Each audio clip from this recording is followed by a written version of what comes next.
Clerk Longhorn, can you please call the roll? Amber Fellows, Present.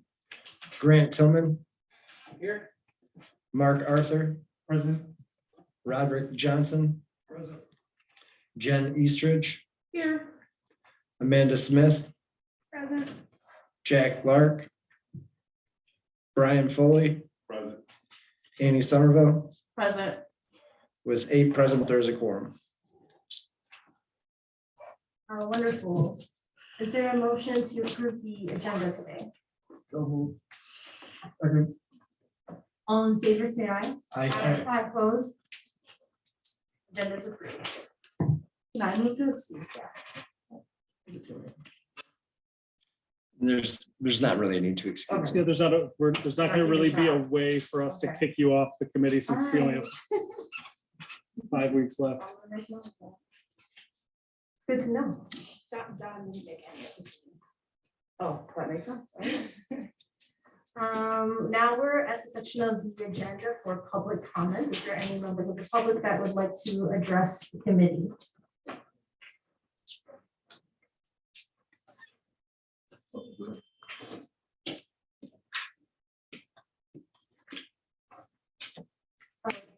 George, is it okay if Jill Klaus is here?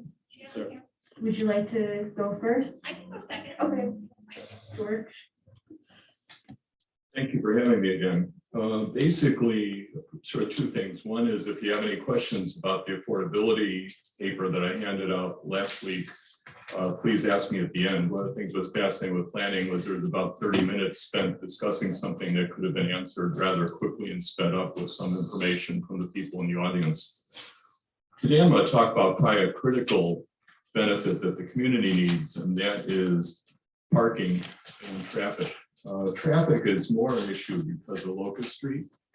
Locust Street, which isn't on the maps for the development, when the development shows you in the paper, Locust Street is not there. It also is the entryway to the development, and it's 16 to 17 feet wide at the narrowest. It balloons out in places to 20 or 21 feet. It has virtually no tree lawn between the sidewalk and places, some places don't have a sidewalk. And there is no way really to expand it. So your problem is going to be is it's a 2-way road. In fact, something I would suggest all of you do is get a friend, take 2 cars, one come from the east and one come from the west, and you'll experience how that's going to be as we add traffic to it, especially other types of vehicles. Like it's currently banned for trucks, but it's not enforced.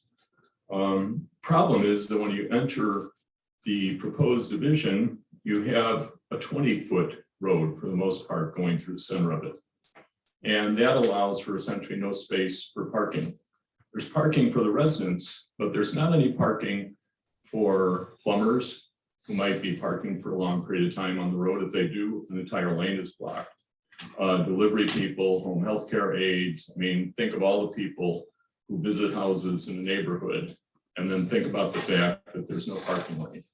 So a rather critical thing here, and also think about the fact that most of your parking is north of the development. So if people are parking to come to visit, they're going to be on High Street, they're going to be on the northern portion of Grove Street, and they're going to be walking a block and a half down to the development. While it's walkable, the development also only has one small area for bicycles. And these houses don't have garages and don't have basements. So I think if you're looking, and Park Street, which is on the other side, and you'll note on the second page that there's a big difference between the pavement and the actual street width. Park Street is also only 20 feet wide. So there really shouldn't be any parking on Park Street. And if you look at the picture, you're going to see on Locust and also on Park Street, a lot of people park on the tree lawn where there's a tree lawn, or on the sidewalk in case of Locust Street. So if we were looking at community benefit for the surrounding community, but also for the people who live here, I would say parking lanes is high on the list. Thank you. Are there any questions about that or the affordability material? Okay. Next we have, thank you, George. Next we have Jill Klaus. Hey there. So I have a house on Locust Street, and I got my daughter out there, and we did do the measurements. And at the east side, I believe it's 17 foot 8 inches from curb to curb. And on the south, on the west side, I believe it's 16 feet. At the widest part, which is in front of my house, it's 21 feet, but then there's a utility pole in the street that kind of decreases that a little bit. I have 23 feet of footage in my front yard. The person across the street, I didn't get into his yard, but I'm guessing about 12. The neighbor has maybe 12, and then the other neighbor has parking right there. So there's not a whole lot of choice on widening that street. And right now, it's a pretty quiet street. If you put, let's say 40 apartments there, 40 homes there, potentially 2 vehicles each, that's gonna be like 90 cars. And if each person is coming and going to work each day just once, that's 180 cars down this little tiny street. My house was built about 1850 is what we know. It might be before that, but it has a Michigan basement. And I'm very much concerned about the vibration. I know when they were putting in the parking lot over here, businesses had a lot of damage to their buildings because of that vibration. Had to have a lot of stuff done. I just don't see our houses withstanding that. I know mine is old. I know there's a lot of others that are extremely old. I just don't see us being able to take care of that. And then the builders, the city, who's responsible for that, I'm not sure. But I don't think Locust is an option. I don't think 45 homes on such a small piece of property is an option either. Thank you. Thank you, Jill. Next we have FW Stanton. My name is Frank Stanton. I live on Grove Street, 19. So the development's quite close to me. And I frequently walk across the park. It's a beautiful piece of property. I'm going to tell a story, and I hope it'll convey my overall feeling about the project. But I was going to the food co-op. Sometimes I walk across it because it's convenient. And I seen something that I've never seen in Ipsy before. I spooked up 2 wild turkeys. And I said, universe is telling me, Frankie, that this project's a turkey. Thank you, and I appreciate you. I'll give you my time to get. You, Frank. Next we have Grant Tillman. Is Grant Tillman here? Yes, ma'am. Oh, yeah, you're up there. So, yeah, you wouldn't be on the public comment No. section. Is there anybody else from the public that would like to make comments tonight? There's no one attending virtually. Seeing none, we'll close public comment. Does anybody from the city want to respond to public comments? Well, I have one thing to say is, George, that's very important comments about the looks of the street, things like that. On the 20th of April, the planning commission met, and they looked at the site plan, and it was tabled because of concerns about traffic. So now would be a good time if we have some concerns to also bring this up, because that is an important part, and it's hard to say if we can make judgments because the traffic study, which was commissioned or asked for by the planning commission, has not been finished yet. Perhaps the applicant can speak to that and address some of the issues that actually he talked about. Parking, looks of the street, and where the traffic study stands. Yeah, I was curious about that as well. I attended the meeting virtually, and it does kind of change things, doesn't it? I mean, a lot of this does kind of revolve around the feasibility due to traffic concerns and, parking and stuff like that. And I don't feel like we can really adequately make decisions without knowing what it's actually going to end up like. Because I don't think that it's going to end up in its current state. If they actually have to do a traffic study. They have 90 days to get that done, if I'm not mistaken. They made it contingent off of 90 days, so. I mean, it kind of feels like that hinders this process a little bit, not knowing what that's actually going to be like. But that's just my personal opinion. Well, I don't think that would hinder the other benefits. I mean, this is a benefit committee, so a lot of things we do, we need to act on the things that we do know about. Yeah. And traffic study, as I said, hard to say, I'm not a traffic guy, but we can certainly add some of those comments that we have into that pursuant as being verified by the traffic study itself. Thanks. We should probably move to the main discussion, but I just wanted to also make a comment.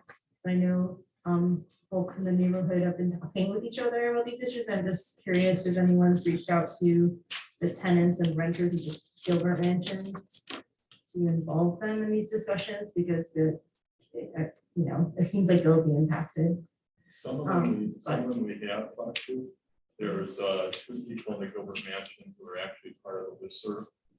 And we have done at various times leafleting the entire neighborhood, including Prospect, Cross Street, and a brief trip actually block north of Cross Street, where we decided to focus mainly on that. It's very hard to reach renters because there's a lot of turnover.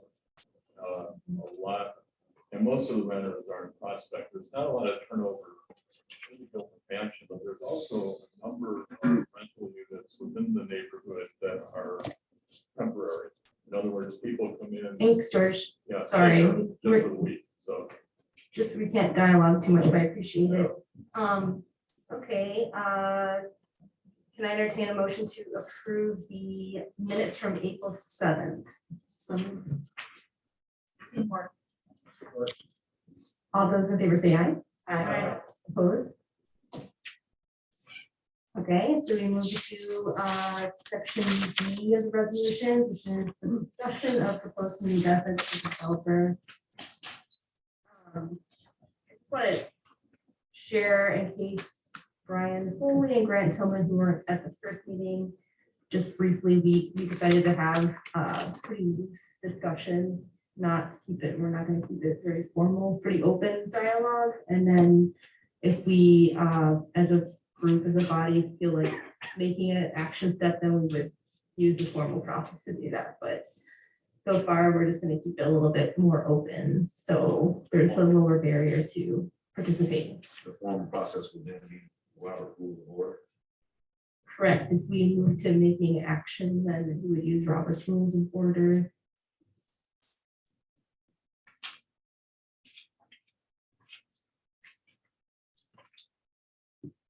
So we don't have a structured agenda. What we can do is discuss anything that folks have learned since the first meeting, because I know there's some things people are looking into. Or we can continue where we left off as far as things we want to see in this project, or things that maybe the developer might have brought to us since last time. I'll start because I think I got clarification from Joe that we can do like a free application window for Ypsilanti renters. So we've been doing a lot of research. Yes is the answer to your question, but can I explain a little bit more just because I think it's important. I'm working with the Fair Housing Center of Washtenaw County to make sure that things that we're doing for the Clark Road potential development and this development are legal and good, good, proper things, for lack of a better word. With that, we can definitely do targeted advertising from it. And we have to double check with our city attorney, but we might be able to have a preference for city residents first. Obviously, if they're not 46 city residents that want to buy these. We obviously wouldn't make it a mandatory thing, but as stated from the developer, please chime in if I'm incorrect. We are looking at doing additional down payment assistance to city residents as well as the preference. We do have to double check to make sure that the preference is fine. And the reason why that gets a little bit tricky is we can't further we can't be more segregative when we're doing any of these projects. Whereas in Ypsilanti, we don't have a segregated population as far as citywide. We have to make sure that we are lessening segregation by this. So if anything we do with further segregation, it wouldn't be allowed. But if it's not, then we would be allowed to do that. Okay, can I add one clarifying question? Would we be allowed to have this 6-month like pre-application window period for current city of Ypsilanti renters, not current homeowners? I will double check on that. I don't know the answer to that. Personally, I don't know how the rest of it's feel, so that's my preference. I would like to see current renters with the first like dibs. Yeah, I don't think 6 months would be, I think that'd be a really long window. I think it should actually, sure, I think it will actually go much less time than that. So, you get 2 months. Yeah, like 30 to 60 days, as long as we're getting the word out properly, as I know we would. If this gets approved. Well, we can talk to the developer about that. I understand where you're going. I do. I just don't want to add additional challenges. I get a clarification on that, so. You want to give preference to city residents who are renters. Okay, and then city residents who are homeowners, and then the rest of the population, or is there? Sure. I would personally, I don't know how others feel. I think it's important for us to make special consideration for people who are current renters who are going to be priced out of the spaces that they live in.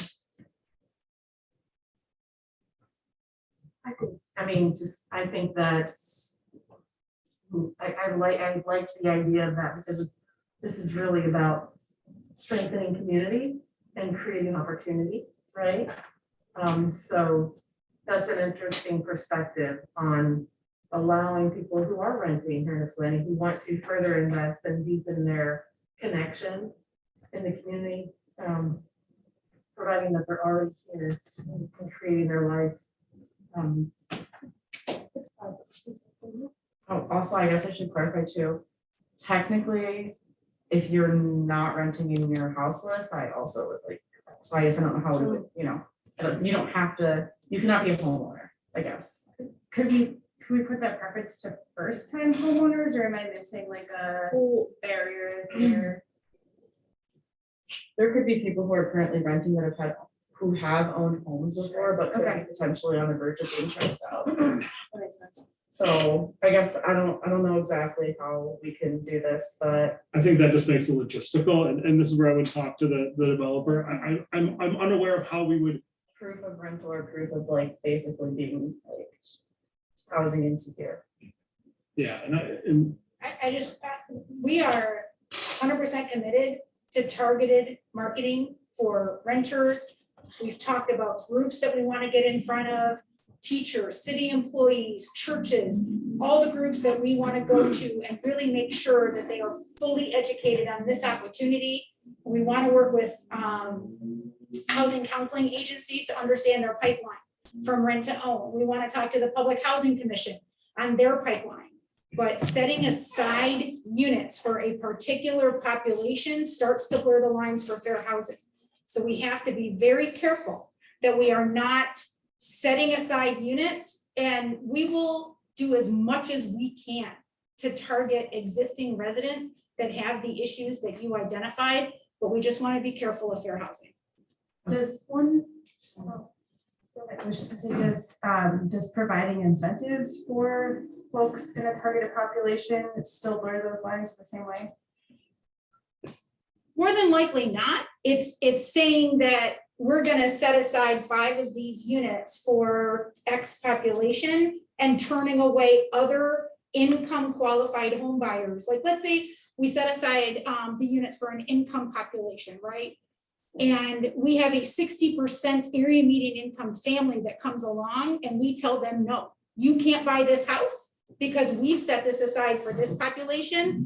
That's a potential lawsuit. So we just have to be careful. We care about the same populations you do. We just have to figure out with the city's help, how to structure this program to meet as many needs as possible without blurring the lines. Does that make sense? And Yeah, I guess, and I talked to Joe about potentially inviting fair housing to one of our meetings, because I think it'd be nice to have experts like part of the conversation, but because I don't want to set a certain aside amount. I mean, honestly, in a perfect world, like all of the units would be secured by people who are current renters or currently housing insecure, so that wouldn't be limited to a certain number. It could potentially be 100%. So I guess I would like to have fair housing part of this discussion at some point. Brian, Yeah, and thanks for bringing up that topic right there. And I know you said it would be violation of fair housing, but it would be very unfair to persons who already live here, who have vested here for, I mean, literally generations, who have been renters. And we're experiencing now a high trafficking or growth of gentrification. And now many of our houses are getting homes and what have you, are getting ready to go to market value. So that's what the whole purpose is, what we're here for, to make sure that the people who live here, who have a vested interest, actually have first choice and have first a right refusal, if you will, to these new places that we found here. And I respect that 100% because I respect that this has been an issue. And all I can promise is that we will do absolutely everything we can to meet the need that you just identified, but we cannot break the law.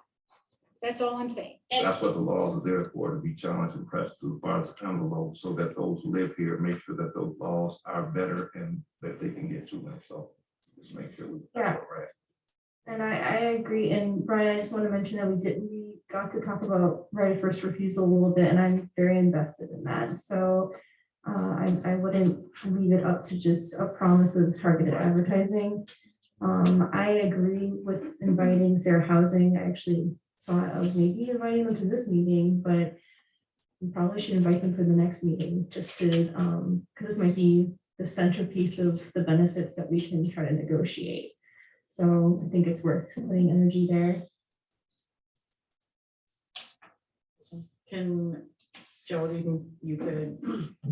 Definitely, they seemed very receptive to meeting and 100%, they were back to me they were very responsive after a meeting, and so I don't think that'll be an issue, and I just think, knowing Shannon and Jill, I think that this is something we all want to work out and make sure that it's a doable scenario. I have another just comment, so thinking about first right of refusal.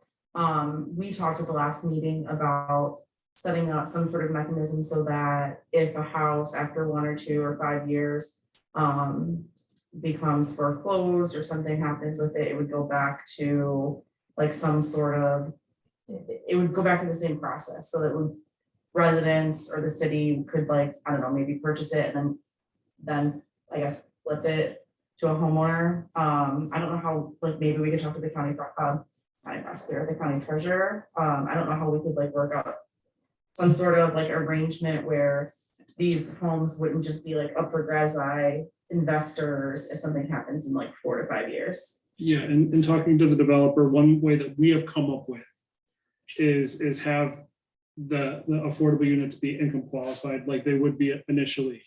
And so But forever.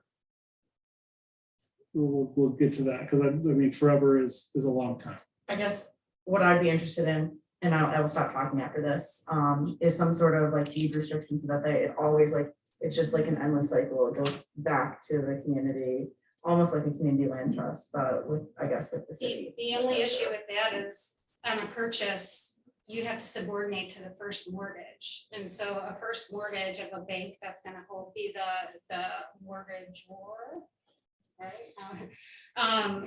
Is always gonna have first subordination. So you can have a restriction similar to what you would have like on a property tax roll, but it's something that's gotta subordinate to those terms. I don't understand. I don't either, so I'm just Sorry. gonna stop. I'll and feel try to like figure out you're what- talking about tax foreclosure, right? I'm So- talking about, a number of things, like if somebody wanted to sell the property, like say it was from one of the union units that maybe went through a MISHDA program. I want that same property to then have to go back through that same MISHDA program for a first time home buyer. And then if another property, I guess, Yes. I mean, if they were That- eligible, right? Yeah. Yes. And anytime a property reverts, one thing in the association master deed and bylaws, any new purchaser that comes in has to go through the same qualification process. They have to get homeownership counseling, they have to get certification from a nonprofit, they have to get through all the income qualifications that would be submitted. That's gonna be required anytime there's a transfer of ownership on those units. I have a technology question for the clerk. I'm just wondering if the microphone that Shannon and the developers are using, is that going to pick up for the people? It's picking up. I'm Okay. watching that. Well, and the actual microphones just are actually these owls, so if they're gonna hear Shannon and Jill much better. No, Um, they're going through the system, so it's the mics. okay, Thank you.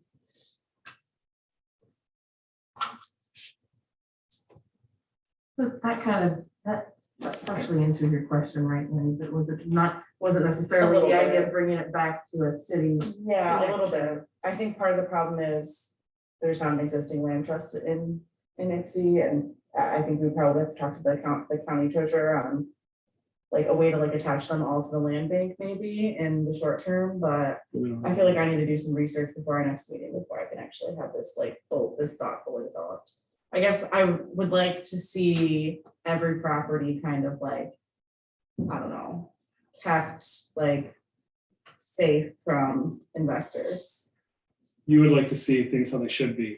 And the problem Yes. is, we don't have a land bank, we don't have a land trust, So we have a land bank in Washington and we County. don't. We really don't. It's been dissolved, and it never actually functioned. We have city-owned properties.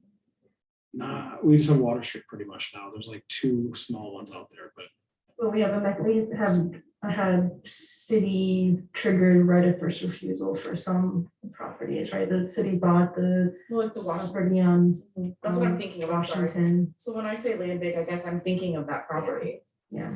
see, we did buy that piece of property. So that's only through the tax foreclosure process. And it's only when people don't pay taxes for 3 years, whereas the issue that Shannon and Jill have brought up are a mortgage company, in order for you to get lent a mortgage, the mortgage company is the first person to be able to buy that mortgage if you default on it. There's no way to get out of that. And so I think that's what Shannon had said about the first subordinate, right? Yes. And so if a mortgage company is gonna lend anyone money, they have to be the first note. But it's not gonna worry about the deed restriction. Yeah, it's not gonna worry about the deed restriction, but It's it, not gonna worry about the affordability. It's just, it would go to the bank as an ownership, but for them to sell it, it would still have the affordable deed restriction during the affordability period. And on like a county foreclosure, a tax foreclosure, city still has the first right of refusal we on should. those units, right? Do you guys operate that way here? Well, we should, we don't. Well, we, technically we do. Yeah, under by There's law. just a you little should. bit of a weird thing, sometimes. But I think what you're asking is that you're very interested in moving forward to keep the homes under home ownership versus investors, and that there's a different pathway potentially to address that. I guess another thing that maybe we can deed restrict it in a way that when it does go back to the bank for somebody to potentially get a mortgage for the property, there would still be like, anytime it's up for, I guess, sale or new ownership, there could be a 90-day window where a current resident would have the ability to make the purchase. So I think that's where it comes down to preference versus requirement. Requirements are not allowed, preferences are. And so that's where it gets to be a little bit tricky. And preferences might not be, but they could be. So we can deed restrict these from becoming rentals, right? So Short term. How long? So we could de-restrict these to not have Airbnb. We could not de-restrict these from having homes. We've already committed to a portion of the units as primary residence, Okay, so we I have, was incorrect. yeah. Right, and so that kind of solves that problem. Why is an investor gonna buy a property that's deed restricted to not be able to rent? Right, Can you clarify though, that you just said that not all of them? Yeah, just some of them. How many of them? That's new. However many we want? no, we've always talked about, I think it came up in the first meeting that, that I think the wish was that at least the affordable units were set aside for primary. And I residence. agree with I that. think we 100%. talked about it, but we just haven't finalized this piece yet. So, I mean, that solves that whole problem. If an investor's not gonna buy a property that they can't rent out. But it doesn't solve the problem of making sure that, you know, Well, there's also the possibility fine. that Michigan could, pass a law that wouldn't even allow like local units of government to restrict. But that's what you do to the deed, a master deed bylaws, and then that's. Okay. Joe, did you just say only for short-term rentals? So you can't, I believe, and this, I'd have to get legal counsel's opinion on this, and our legal counsel's deck here. I believe that a house, somebody living there, and I think the city cannot restrict somebody being able to rent out their property long-term, like a long-term rental. But I think master deed bylaws An might, association. association might be able to do that. so as long as that's in there, I'm okay with personally with that portion of it. Yeah, I guess one final thought, the reason why someone from outside of the community could still buy the property and they could be buying it for like their child who's a student at EMU, and that like plays into a lot of the gentrification that we've seen already in Ypsilanti and around Ypsilanti in other parts of Ann Arbor. So that, I guess that's what I'm trying to get to, like, how can we make sure that people who currently live here will always have, I guess, like a priority to make a purchase on this property? I guess that's what I don't know if that's legal. I don't know how we can get that. That's what I would like to see, because I don't want to see a situation where in 5 to 10 years, someone has a child going to EMU and they're like, oh, I'm just gonna buy this house and they can live there while they're in college, and then that takes up a home from somebody who is renting currently and wants to become a homeowner. And that person's gonna be, kind of in and out. Brian has something to say? Thanks. There's also a level of us not being able to control a certain element of it, because even if somebody does buy it, as much as I would love to think of them planning roots permanently in Etsy, because we want to build the community, if they get a job change, they could be in need of selling and moving in 3 years. Yeah, I just that. wish that when they sold it, they had to give preference to somebody who currently lives here. Right. In my opinion, that puts an unfair burden on the seller. Like, you don't know why somebody's selling a house, and you can't really ask them to pass up a good offer if they're, in need of moving, really. Like she was saying with the mortgage, if you default on your mortgage, the bank gets to buy it back. You can't tell the bank that they're not allowed to sell it to somebody that wants to buy it. And same with, I know that if I lost my job and I was about to not be able to pay my mortgage, if I listed my house for sale and, so say somebody was buying it for their kid, I can't tell them no because I need to sell my house, and it's really nobody's business why. And does that make sense? I just think it puts an unfair burden on the seller of choosing who they get to sell to. I fully support restricting investors from purchasing, but that just seems unfair to any normal person, in my opinion. Do we still have an enterprise zone in Ypsilanti? Yes. So enterprise zone makes it so anyone that purchases there needs to be primary resident for a certain period of time. And if that's an incentive, this development is an incentive, we can apply some more things, or we should be able to. I don't want to cut you off. I have something to say about it. Are you done? Well, I guess the, enterprise zone, I think, I don't know all the little details about it, but it seems maybe, I might have to look into it again, but it's in Ward 1, so I don't know if you know about this, Brian. It seems like it's potentially something that can be exploited based on information that I've seen before, and not necessarily the greatest thing. So yeah, I'm not even sure what's come of that since it's been in place, but I'd be curious because if we're using a similar kind of mechanism in Ward 1, like why wouldn't we apply a better version of that to something like this? But I would have to look back into it, more information, and like enterprise zone works like there's a tax cut for 10 years, right? It's up to 15. We've had 2 houses built. I'd be more than happy to go over any of that information with you, Amber. It's not the same, but we could use some of these different tools, and there's a huge reduction in taxes if you are homesteaded, and then after 12 years, then it ramps up to the full amount of taxes.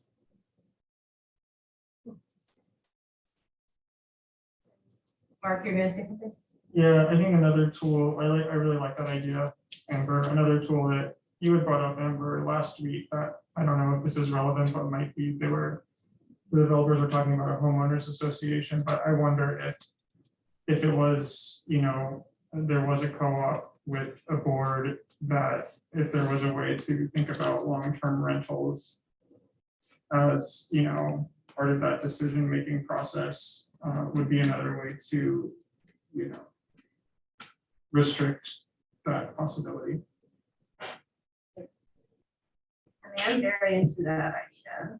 Yeah, I think that's a great idea. I don't know what that is involved, but I would be happy to do research, or I think it should be a topic that we should talk about. I would. To Annie's point, that seems to me that it's an issue of carving the right language that will still give the preference to the current renters over buyer or previous homeowners. So that in case that you want to sell your home, those conditions would still play in for a certain amount of time. Somebody said months, maybe weeks, maybe 30 days or something like that, but I think all of that needs to be written down, gone over, passed over through the legal structure, so that, yes, you could sell your home if you had to move where the bank took possession of it, but at the same time, there would still be a process so that still certain people in the community would still have first chance at getting it. I think that's the important part. So somebody could be left in limbo for 30 days or so, and those 30 days are up, there you go. That would be a way, so, but we still have to carve that language out, I think. Yeah, I think I'm happy to try to get some more direction on what we could really do and how to frame it and have that for the next meeting.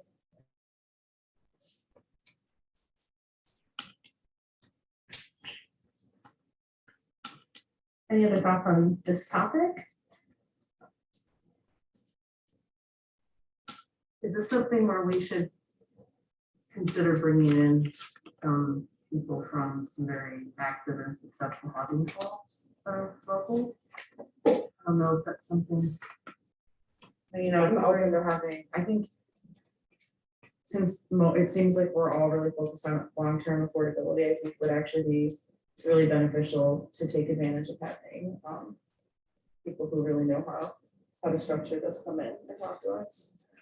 We have, a number of, I feel like it's gonna be hard for us to get to the place where we need to actually craft the agreement before we can have those conversations. I just want, I'm sorry, I don't want to interrupt, but moving this to a co-op is a complete non-starter. I really respect all your time, and I've done co-ops in Detroit. I'm sorry, I'm an attorney. I've been working for 25 years in housing. Co-op is a completely separate legal structure. That's a whole different project. It requires years of pulling people together, getting them to invest. It's a totally different project. I mean, I love the idea. I love the idea of a community land trust. I actually wrote the legal manual for community land trusts in Michigan, but that's not this project. This project is single family for sale in a site condo model. So I want to make sure you guys aren't wasting time, like we can't do what you're, I wouldn't want you to go down a road talking about something that we can't do on this project. Was the co-op idea more about the governance of the HOA or was it about like actual co-op ownership? I think Mark was going to bring it up. Okay. Like, I can see more of like, I see that point, and if we want to make sure that there's like a, It's not single family. I know, it's not even possible.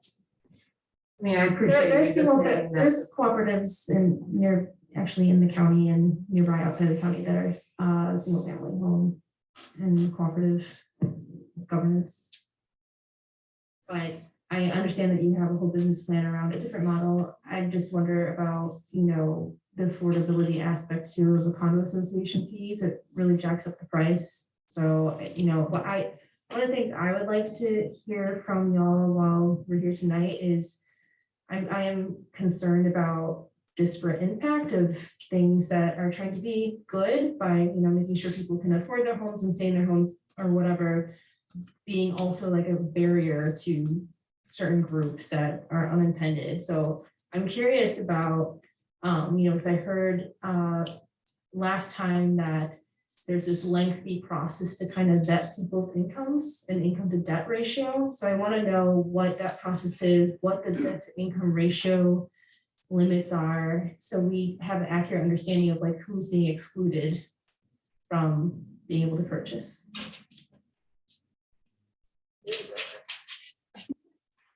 So we both worked with federal programs for more than 20 years. I actually met Shannon when I was the head of community development for Wayne County.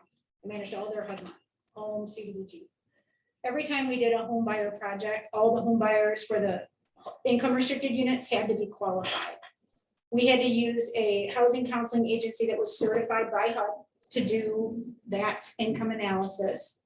And, you know, the analysis, and Shannon, you go in deeper detail as a broker, is that overall, your housing costs need to be 30% or less of your gross income. So, and your question was about who's being marginalized. That's a good question. It's all income based as far as from the housing counseling perspective. And you know, same thing going back to fair housing. We don't make the rules, we can push them. There's some rules with fair housing that definitely need to be addressed. We'll bring fair housing in. You know, and part of it was to probably unintended consequences on populations, but it moves us into buckets on targeting that we need to get through. As Jill said, one of the pieces that we have is, you know, we have a gap around 3 million that we're securing that will be through a secondary source that's gonna write overlays on this, whether it be through statewide criteria or local or county criteria on AMIs and where that targeting is going to be that we'll be able to verify, but those are resources that we're bringing in to drive that affordability down right now.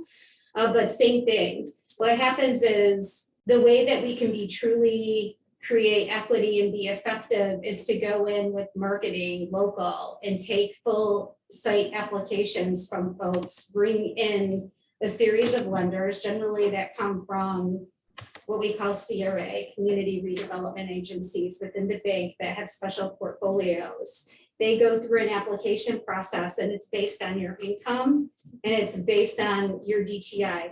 So it's all debt to income ratios on 30%. For example, student loans, is that included in the debt to income ratio? Yes.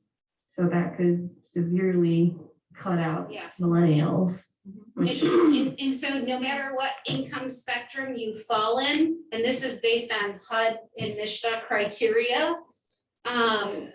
you're always going to be different because everyone carries different debt to income. So you could qualify for a different amount if you have lower debt.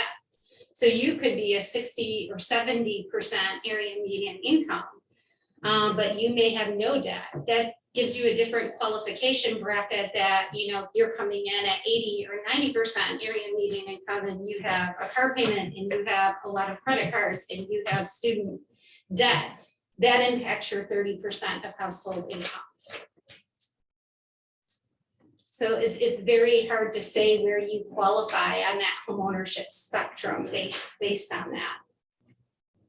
Well, our AMI here is like $35,000, and so if we're targeting individuals in that range or individuals in the, slightly lower to that range, then those folks generally have a lot of student debt too.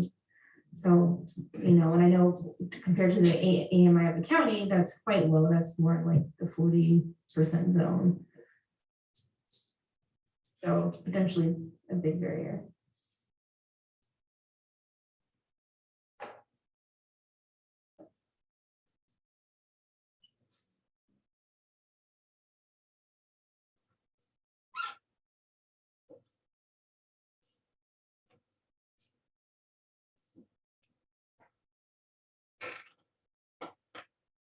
Anyone else have questions about like the condo structure, association fees?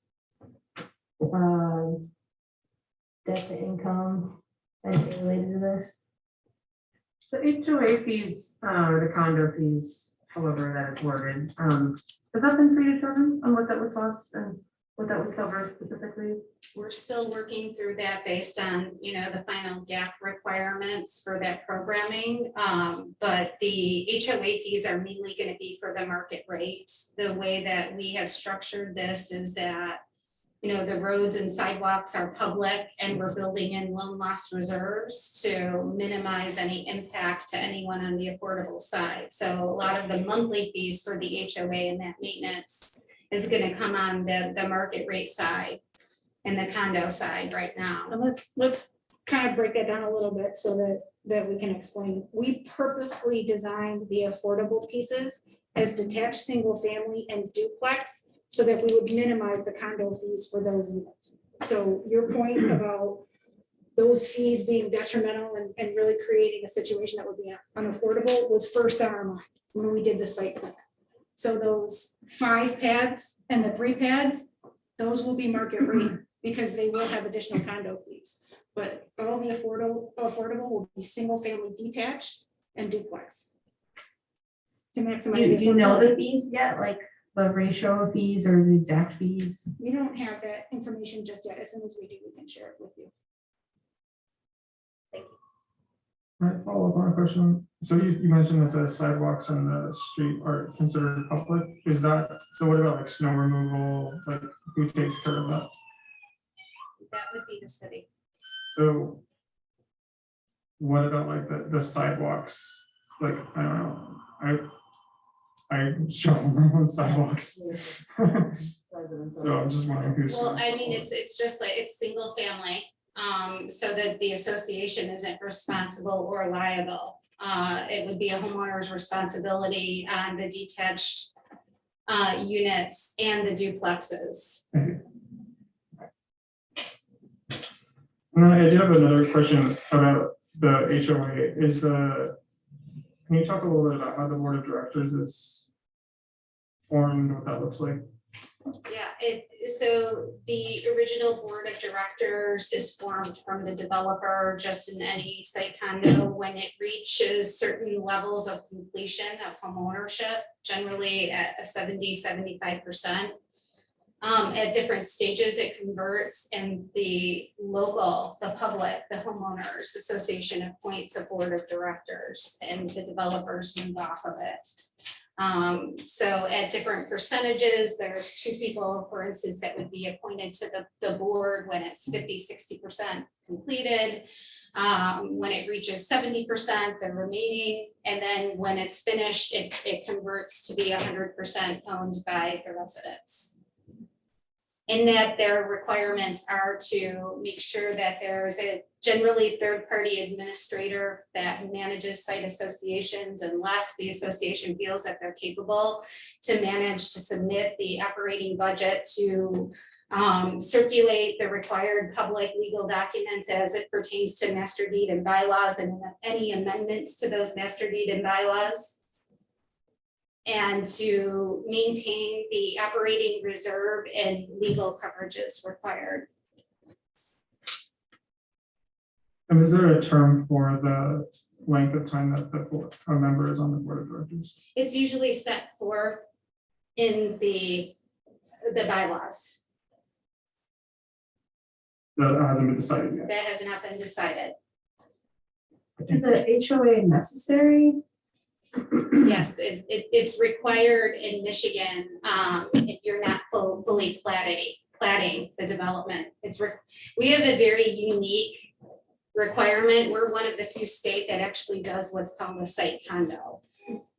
So yes, part of that requires that there's a public component within the development that's owned by the master association. And part of that is that it's governed by a board of homeowners.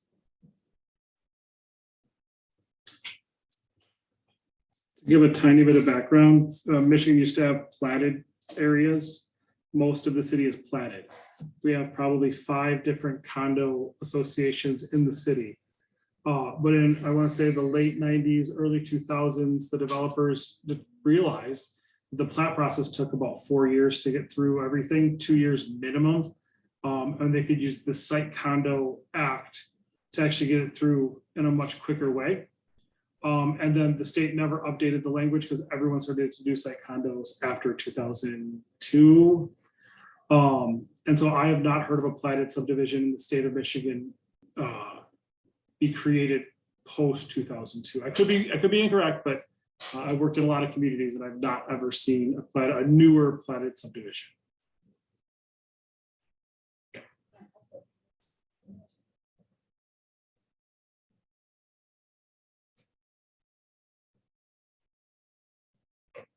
I've got a couple questions which actually do not pertain to the condo situation or affordability, but at the May 7th meeting, there was the presentation, and then we formed this committee. At that meeting, there was a list of community benefits. And I have them right here, I can read them or not. Let's just say I'll read them. The southern portion of the site will be set aside as public space dedicated as an environmental education asset with public lighting, pathways, and seating. Educational signage will provide information on the site's stormwater management system and its relationship to the broader statewide efforts to manage clean water. This asset can be used for educational programs for local residents and youth through the Ypsilanti Community Schools, Washtenaw Community College, and more. Project will incorporate sustainable energy features, including solar powered public lighting and electric vehicle charging stations. My question is that at the April 4th presentation to the Planning Commission, I didn't see any of that wording in there. Did not see it on the site plan. Can you update it something? But those are benefits, so that's what we're about here. So. Okay, so the solar powered public lighting, I don't know that would be in the site plan. I'm trying to figure out where the things you mentioned would be on the site plan. The whole Well, you site- haven't had a site plan, I mean, a public lighting plan yet, have you, or not? Has that been approved? No, Okay, no. is it still part of the plan? Yes. Okay. I'm so, and I apologize, I'm just trying to go through my last conversation with the engineer on that particular issue. I think that is still in discussion. We do have an interest, a strong interest in incorporating solar. Our costs have risen already, so we are evaluating the feasibility of that at this point. I don't know that I have any further information on that right at this moment. Other than it's something that we're still committed to, but it's gonna come down to feasibility. Okay, On that piece. open space is pretty important here though, and pathways and things like that, and the educational portion. A lot of that I look at as a carrot, here's what you can do for us, so I'm asking, is that part of this or not? I'm so sorry. You're talking about lighting in the open areas, or are you talking about the stormwater piece and the signage and the walkways? Both. Okay. The walkways, the stormwater, that hasn't changed. The full site You have plan's this. been submitted Yeah. right now. That is part of the PUD. I don't think, We're working on the Is that in the final PUD? lighting plan, which is Please forward outside that to of me. the final PUD. It's still our intention to do that. So all the stormwater is moving forward. It's going to incorporate all of those components as discussed. Plan with all the landscaping, with all the walkways is addressed and submitted in full scope. So that is moving forward. We're still working on the updated lighting plan as well as where the EV components will be implemented. The internet's down in the FC public, or at least. What about the educational? That is also moving forward and part of the site water, the stormwater management. Is that part of the current With it. plan or not? I didn't see it. Yes, so it is part of the current plan, like I No, it's the way it's depicted, right? Because it's a black and white PUD submittal, so all you're really seeing on that southern stormwater piece are the topographic elevations. You're not seeing how the vegetation will look and how everything's gonna be laid out in that area. We do have a site plan graphic, but this is telling me that the internet's down. Wanted to get it over to Joe, but it lays out how the vegetation will be planted in that area. And it has sample photographs from other projects around the state that are absolutely beautiful, that use plantings to address stormwater detention, but also act as public green space that's very attractive. And so we've been working very closely with our engineer to develop something that people will want to walk through. So the walkways will go through that detention area, and there will be, there's a pocket park at one end. And I have an environmental background. My dream is to provide environmental signage in this space that helps kids, college students, whoever, the public, understand why this is necessary, why it was built the way it was built. As an urban stormwater system, it's a detention basin that is actually going to sit above the lowest elevation at the site instead of us cutting into the subsurface, and there's a reason for that. And so that is our plan, is to work with local artists to design that signage to be attractive. We're using models from Kalamazoo County Land Bank did this in Kalamazoo, to just bring the public to the site and help them understand why it's such a challenge in the first place, why stormwater, managing stormwater, keeping water clean is so important, and how this site will play a role. But that's our plan. But I don't know, all you're gonna see in the PUD is the physical improvements, the walkways and the topography will be included in the PUD. Did you find it? No. We'll move to it. So I have one follow-up question, but I thought I heard something at the previous meeting where the figure in the high 100s, low 200s for this. It started out at 140, maybe 175 to 200. Where are we now in terms of where you expect to go to market in terms of the cost of the home? We started at 140 for the single story cabin. And that's something that we've omitted after ongoing conversations with the city. That wasn't something in a price per square foot that we were getting attractive rates for. So we're moving that to the final site plan, which is just the detached row, which we have originally proposed as 900 square feet. We moved that up to 1,000 square feet. The duplexes, which are 1,200 square feet, and the attached condominiums, which are 1,200 square feet. Once again, all of those numbers are moving around dependent on our final partnership of who is providing the grant sources and where we're coming in with the amount of DPA. But are we at 175 on the detached row right now? So the market rate on the D row is at 185. But and remember, for the affordable units, there will be a sales price that will be the market.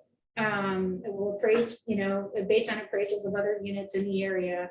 But the price that an affordable home buyer will pay will be less. There will be our $20,000 discount, and then we are bringing in outside down payment assistance to meet the income requirement that we're trying to meet. So there may be money from MISHDA, money from Huntington Bank or PNC that adds an additional $5,000 or $10,000 to that $20,000. But the market sales price for the D rows at this point is $185,000. That kind of answered part of my next question was, you mentioned the costs are already rising. How do we ensure that you don't make it halfway through the project and all of a sudden, what was 170,000 now needs to be 210,000? And what we've all agreed upon as being affordable is no longer really affordable at all. Is there any way to kind of lock the pricing in once the final site plan is done? There is a way to lock the affordable price in because we are basing that affordable price on HUD metrics. So HUD, when you use the home program or other home buyer programs, and you have a family size at 60% AMI or 80% AMI, there is only so much they can pay for a house. So that piece is going to be fairly set. The market price of the house may fluctuate a little bit. That will require more down payment assistance to cover the distance between the market sales price and what that family is going to pay as an affordable price. Does that make sense? There's also a way that we have tried to address this the best we can with our lenders and when we close, and just remember with all the time we wait, costs are moving. But we're modeling this unlike where you would typically see a market rate for sale development. We're modeling this with a hybrid to something that you would see more in affordability. And, number one, we're partnering with a very large general contractor that has much more capacity than smaller or mid-sized home builders about, having access to resources and buying power. One of the things that we're doing is we have multiple lenders that are coming in to facilitate sponsorship in many different ways, whether it be from equity sources through government sources that are coming in to sponsor this project. And, part of this is bringing in funding through number one, equity, 2, through construction financing. But the goal is to close on all of the financing at once and purchase as much of the material that we know is on back order and challenged in advance, and be able to hold them, not offsite where they still can go, where we can purchase those materials before we and negotiate those deals and those contracts with our suppliers and vendors in advance. So that's one area. The other areas that the lenders are looking at to ensure the stability and to make sure that we get through completion is we do have contingency and contingency reserves. Generally in typical home building of single family product, that's something you never see. It's just seen in tax credit and affordable programs. And 2, we will likely have what we call full faith and performance bonds on the contractor to deliver the project and move through. So these are extra measures that you would see in more complex, larger scale developments where we call what we're putting on belts and suspenders to make sure that we don't come in and put infrastructure and that we're moving through to produce and move the funding into this so the project gets done. So those are above extra measures above and beyond to kind of give the security to look at some of the challenges in the construction market right now. Okay, thank you. You're welcome. Requests. This conversation and information is really helpful. I think it still feels abstract to me in a way where it would be nice if you all might be able to bring some sort of modeling for how this would look for, let's say, someone makes $30,000 to $40,000 a year, has a certain debt to income ratio, what it would look like for them to purchase one of these homes, what programs they would have to utilize, what would be a too high debt ratio. I think it would just make it easier to understand instead of just like trying to conceptualize it. I definitely agree with that. It's still kind of hard to understand the affordability, but, yeah, I would appreciate if you guys could put together an actual model of what the financials really look like. And also, I mean, I know you guys mentioned the HOA rate is not set. And you mentioned that it would be like market price, but I have no idea what market price even looks like for an HOA. So I would appreciate if you could at least put together some soft figures, so that we know, is it $200 a month? Because that's a car payment, you know, like that's a lot. Is it $50 a month? I would be curious to know because that changes things a lot. And the chats that I've had with the developers for the townhomes, those would be probably more of a per month fee, whereas we're hoping that the single family and the affordable pieces would be a per year fee. So we're talking not really any different in that price, it's much lower for the actual ones that you're not having the lawn maintenance and the shoveling. That's the goal, right? Well, I can tell you, we have no choice. Those per year fees on the affordable side have to be as nominal as possible for the qualifications to work. So our goal has been to structure an HOA that's sustainable and is set up with reserves. Yeah, to no, make I sure that's the definitely case, but appreciate We can that. bring you some parameters. Right, I just have no idea what nominal even means, you know, so like I know that, you know, they vary drastically, so I would, yeah, I just, a soft figure. And these questions for us on how to prepare better for you at the next meeting is really helpful. Because we can invite people in, we can actually get all of these things. I could even bring in a local realtor if that would help to explain what's going on. Be more than happy to do that. It's more of what information you need to help make your decision. Yeah. Is what we want to provide. We can guess, right? But it's always better to get direct. Right, I appreciate it.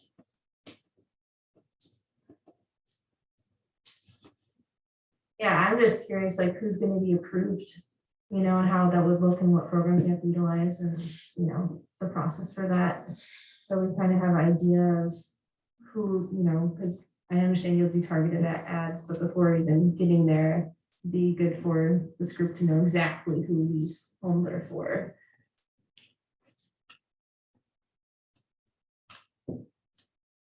We can accomplish that in probably two ways. One is to bring in what we would call a CRA lender, and how they go through the qualification process, and that's very different. And a homeownership counselor that does the final certifications would have probably deeper knowledge on the HUD requirements. So maybe those two folks would be more adept at getting through all of your questions.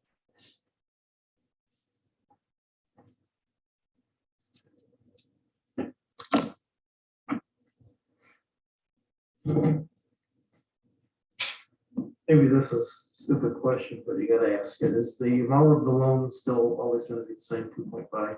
No. The brownfields. Oh, so the amount of the request fluctuates depending on the costs, right? And so that's still kind of a moving target at this point because costs have drastically done it. There's no loan from the city. Okay. So this is just more of a request for tax collection in the future. Where some of the city revenues goes to pay for infrastructure and down payment assistance for this in place of instead. So it's not a loan from the city. Well, the question was the amount, but now that you've gone there, if you could clarify, so if it is money that the city is not going to collect in taxes, which go to the developer. Which go to eligible expenses. Eligible expenses. Yes. Okay. Does that figure was 2.5 million? So it's actually gone up since. So that's my question there. Yes. Is that gonna stay the same? If not, then what are the parameters? So it depends on what the eligible expenses are. So the longer the process takes and the more the costs increase, And if this committee decides we want to do more down payment assistance to help people, that's something where we can actually request that out of city council, because the down payment assistance is part of the TIF. It's not something that the developer is even gonna see. It's just straight up going to write down the price of the mortgage. Well, okay, so my understanding of down payment assistance is generally you pay it back.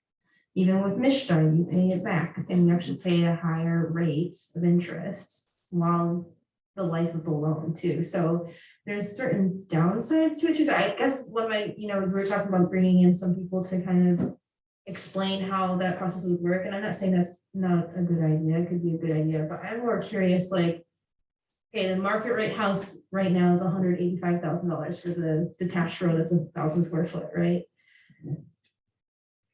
When the $20,000 discount or down payment assistance comes in and the Mishta assistance comes in, is that money that is going to be paid back at a certain point? So Shannon and I met during the neighborhood stabilization program period, 2009, 2010, when a lot of this money came down and it went out in down payment assistance. And we'd already done a lot of home down payment assistance.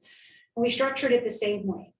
So there's a 15-year affordability period. And a home buyer will take the home, they will get a first mortgage for $165,000, but the sales price is $185,000. So there'll be a $20,000 second mortgage on that house. Home buyer closes, moves in. There's a scaled payback in the second mortgage that says, if you sell the house in 5 years, you pay X back.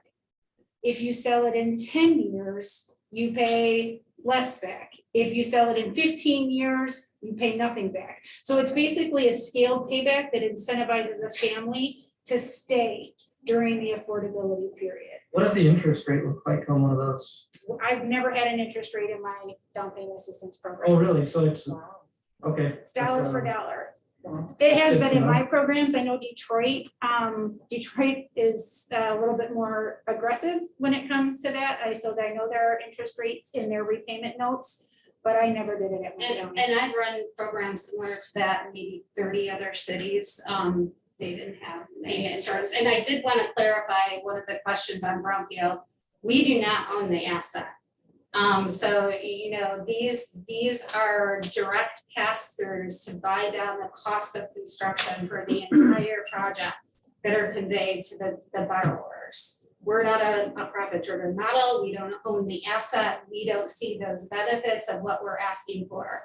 We're producing the project for the community. It's very much different than, owning the asset and being able to get the equity or, see the brownfield expire or being there. We're not in that position. I don't know, I'm losing my hand, I'm just used to waiting. I feel like I want to sorry, I need to collect my thoughts. The detached rows, those are part of the down payment or home buyer assistance. The other units on the site are not, will be market rate. Do those other units qualify as workforce housing? I guess under the reason why I'm asking this is because for example, recently in a supplemental budget, $50 million was set aside for workforce housing in the state of Michigan. Would this site be considered workforce, shovel ready? You mean the missing middle fund? Yeah, We have to income restricted to 120 for that one. Yeah.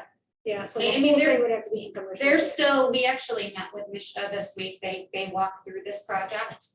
They're still putting their project underwriting requirements for this. So it's too hard to say where they're gonna fall and where their income restrictions could be, but can you explain it that a little bit? Yeah. What do you mean by that? Like their CRP program, community revitalization, Mhm. your units need to be below 120% area median income. So you gotta demonstrate how you're gonna accomplish that. Mhm. We would, if they choose to include that underwriting criteria in the program, we would probably have to de-restrict the entire site to 120 area median income. But we don't know what they're gonna choose for their underwriting criteria. They're trying to make this fund more flexible than other sources they've had in the past, but they haven't figured out how to do it yet. Okay. Because their funds are pretty restrictive. It's difficult to fit them into projects, so they're trying to be more flexible. And the problem with income restricting to 120% is right now we can focus the 50% affordable or attainable units more money, whereas if we had to spread out the pot of money, we'd either have to raise the amount even more or not give as much. So people, we want to really help out the people who make the lowest amount. Well, I guess I'm like thinking of it as two separate things, kind of like the units that are not gonna be qualified for like the down payment assistance program. They could still technically, I guess in my head, I'm thinking like, why not try to get them to be part of this workforce housing plan? Honestly, so this is a unique model. We are actually using some of the revenue on the market side to pay for the affordable. Mhm. This is not a deal where we are making a higher than market developer fee. We're actually making a below market developer fee because the revenue is funneling back into the project. So we want those markets units to sell and do well in the market so that we can use that revenue to help, to funnel back into the project. So we don't want to income restrict the whole development. Our financing model won't work. And which part won't work, like with the fees or the build cost or what? So if we income restricted the sale of the market units to 120% AMI, that means we would be bringing in less revenue than we would in our model. We'd be bringing in rough, I don't know how much, but maybe just 20,000 less per unit. Let's just use as an example. That means that we will not be able to pay back the debt that we're taking out to construct this project. So it restricts our ability to make all the financing pieces work. Well, and I think, overall, it's the equity and grant sources that are coming into the project. The level of specifications really are mirroring high-end homes between meeting historic requirements, meeting the site requirements, meeting everything that this group wants, which is $6 million of equity and programs that need to come into this project to fund it and make it whole. So anything above and beyond just adds to additional sources that need to come in to fund it, which is overall the challenge that this site has seen in the past. It doesn't pencil at market rate. It doesn't pencil unless you can be very creative in bringing in other sources to come in and other partners that will come in and partner with and support the way that the structure is, so it meets national objective in multiple ways for home ownership, for creating quality, for creating generational wealth building, and who will fund it from the mechanisms that we've got it layered with institutional equity. We've got a community development financial institution that's willing to come in and fund it from a construction loan that's never been done.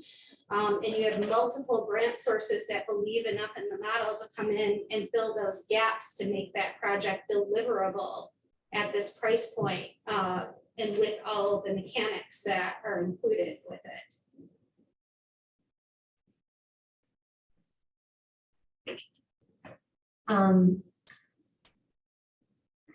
Obviously Clark Park is a totally different project, I'm aware.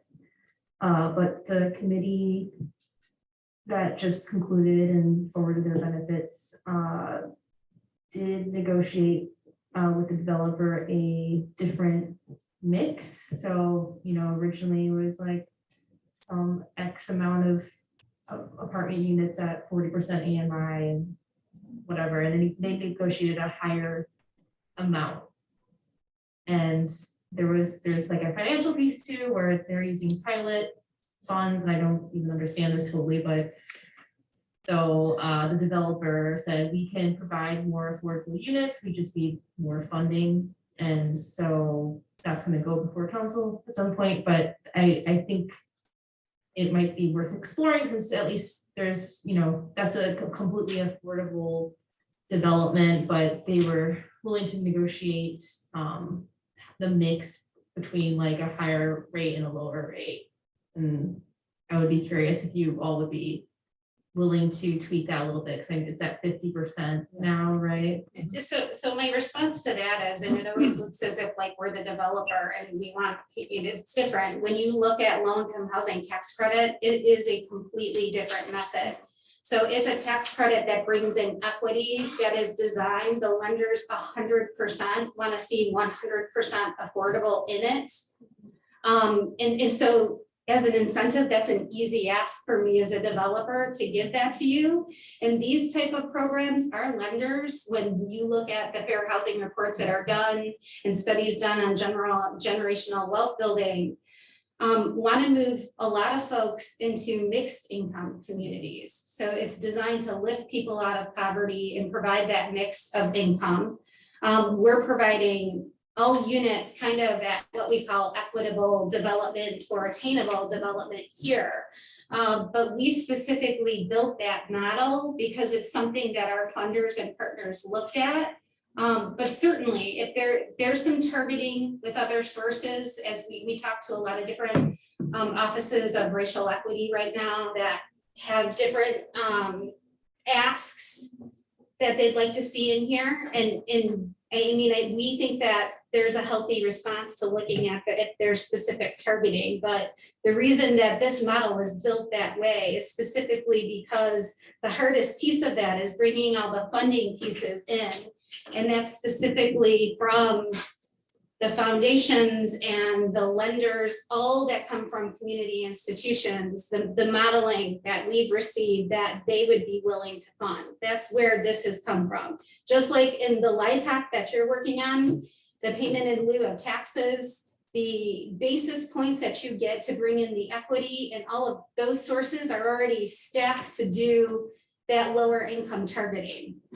But that's reasonable. I think that we, can work within some of those components.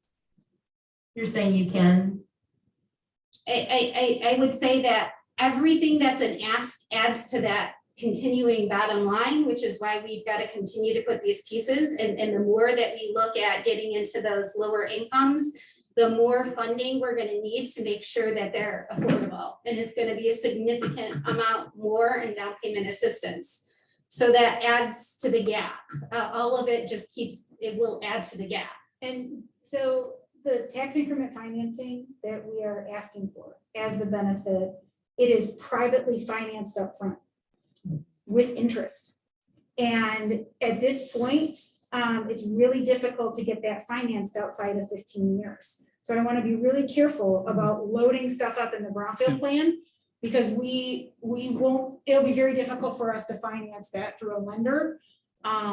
So and what you're talking about, expanding the percentage of affordable means more gap. Length of affordability, not as much, maybe an area where we have a little bit more leeway. So for us, it's easier to have a longer affordability period than it is to have more than 50% affordable. Does that make sense? Mm-hmm. Because of the numbers, how it impacts the financing. Yeah, thanks for explaining all that. I understand this is like this is your business model, and I just want to be honest, I'm very skeptical of this type of business model, because I mean, we have Viridian now, that's in Clark, or sorry, what was that, County Farm Park? And that was a similar vision. They have, partial Avalon housing units that are dedicated to affordable housing that will remain that way. But their market rate housing is $900,000. That was not what was originally pitched. It was almost half, or actually maybe a quarter of that price. So the price point now is something like $800,000 to $1 million per unit. And they expect us to be like a generational wealth building community, where it's just supposedly positively affecting the people in the affordable units. But to me, it's just like segregation, and basically the poor people are in occupied territory by millionaires.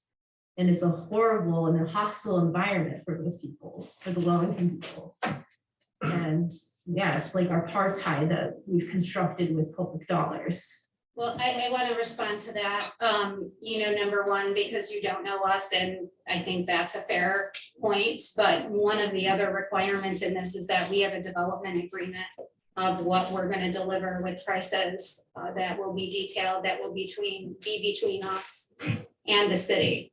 That doesn't give us generally what you'll see in a lot of these developments is just the property's conveyed and the developer has the right, and in many cases, I think people don't understand. We hear how bad construction is right now. Whatever you hear, it's worse. There is no way for a market rate developer to do anything except raise the price of the homes because the costs are just going up on a daily basis. But there is one difference in this project in that there'll be a final development agreement that will recite the terms of the development and what we deliver and the requirements that will protect and will be between us as a developer and the city.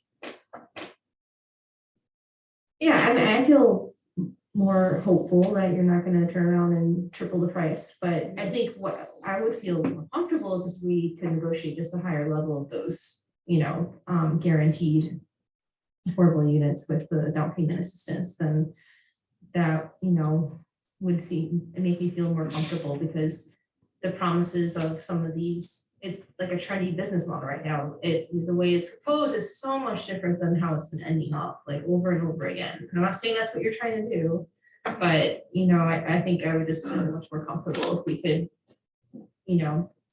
negotiate some of those terms. I share that concern greatly, so I don't really have much to add, although if you have an agreement with the city, I don't know what that really looks like. I would just like to make sure that that agreement kind of, is what we've talked about, and it doesn't get slapped in last minute and then approved by the city, and we don't really have any say in it.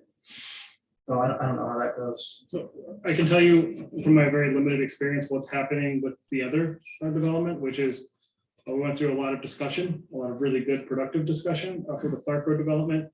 It then, they passed a series of 12 motions, I 10. think 10 motions to actually say, this is what we want to see in the agreement.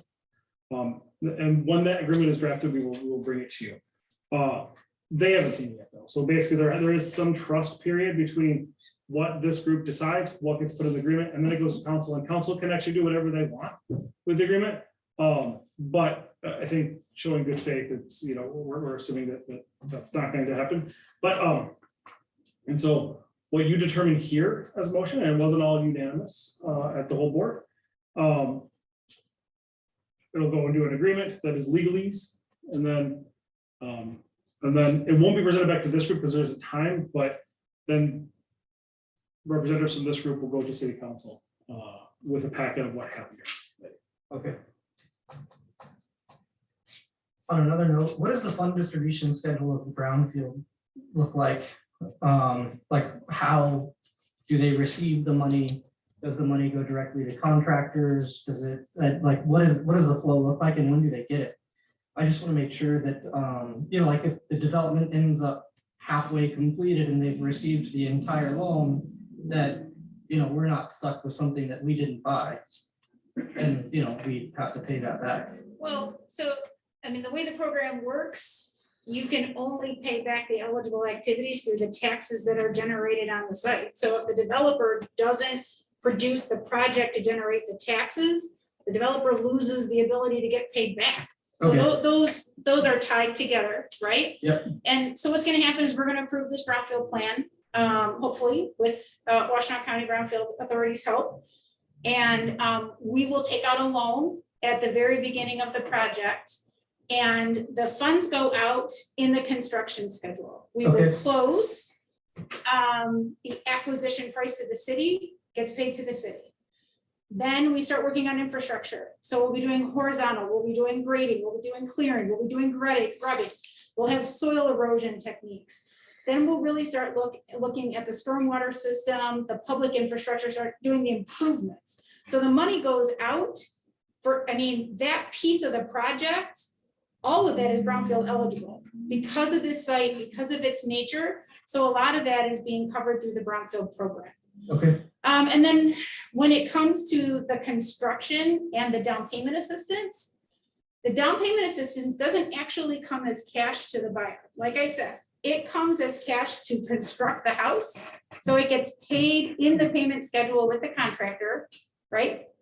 And then the home buyer comes, they take out a first mortgage for X, 165, but the sales price is 185. And then a second mortgage is put on the back end to repay the tax increment financing that was taken out in the beginning. okay, And I just wanted to clarify, right now, we have 3 sources in, Yeah. a very large potential foundation with a significant amount of equity, a national community development institution and a statewide community development institution, all of which do monthly site walks and release and pay. We do full lien waivers, sworn statements. And as we said, this has a, what we call full faith and performance bonds, meaning that there's a significant amount of money held back to make sure the project is completed. These are some of the changes, you know, post-crash that the lenders really have done to tighten up development and make sure that there's not any non-issue. Well, the statewide community development institution is also a developer, so can step in a role for anyone that's in a non-performance at any time and complete the project. So the lenders who are working together to coordinate the significant amount of financing are working through how those payment schedules are happening. And once again, have project managers that will walk the site on a monthly basis to make sure everything meets the requirements for payments. okay, so there's very, very little chance that funds distributed are, you know, not used. Funds distributed are impossible. Yeah, They okay. have to Yeah. go towards, we have to submit full lien waivers and sworn statements to even receive any type of payments Got it. from contractors. So is there any downside aside from? What is the downside of increasing the brownfield to make it more affordable? So for every dollar that we increase the TIF, it means that we increase the length of years in capture on the bank. Okay, that's what you were talking about a minute ago. Sorry, it's Yep. just kind of, you know, trying to make it What's off. the length of capture right now? Yeah. It's at Yeah. 15 with 2 additional years for Wayne County Brownfield Authority. They take a lump sum at the end. So it matches our 15-year financing perfectly right now. Okay. And it has 20,000 per unit on the affordable units right now, with us hoping to get an additional 5 or 10 from the first mortgage lender or Mishta, depending on the affordability range. Got it. It's making a little more sense.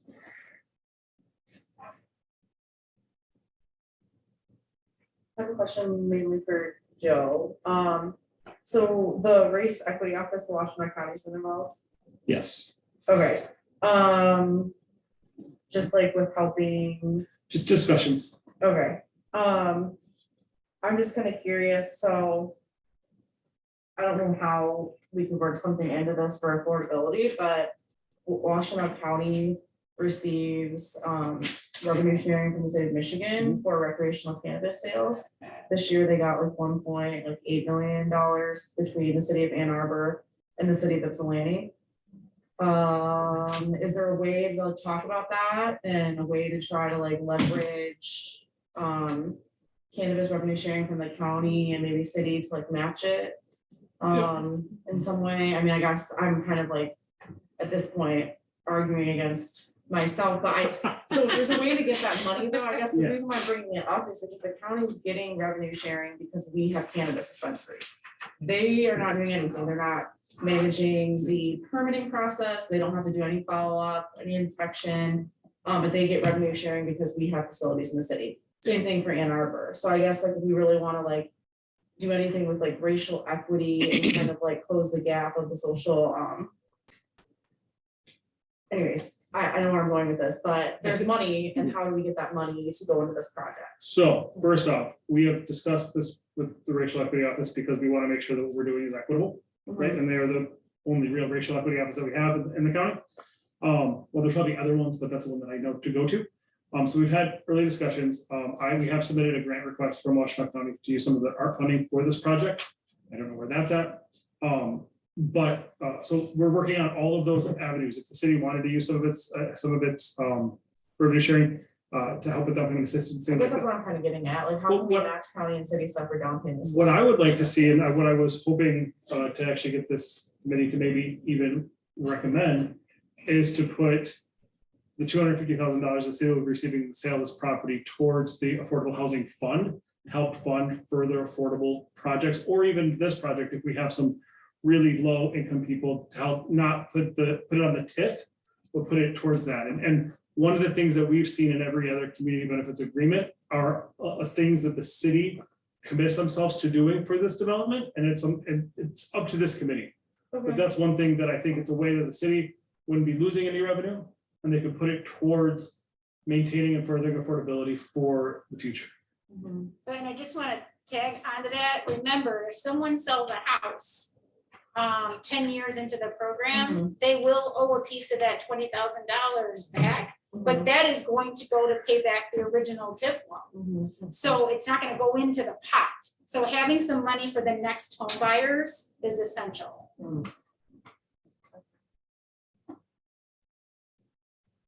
Joe, can we talk about, you just mentioned $250,000.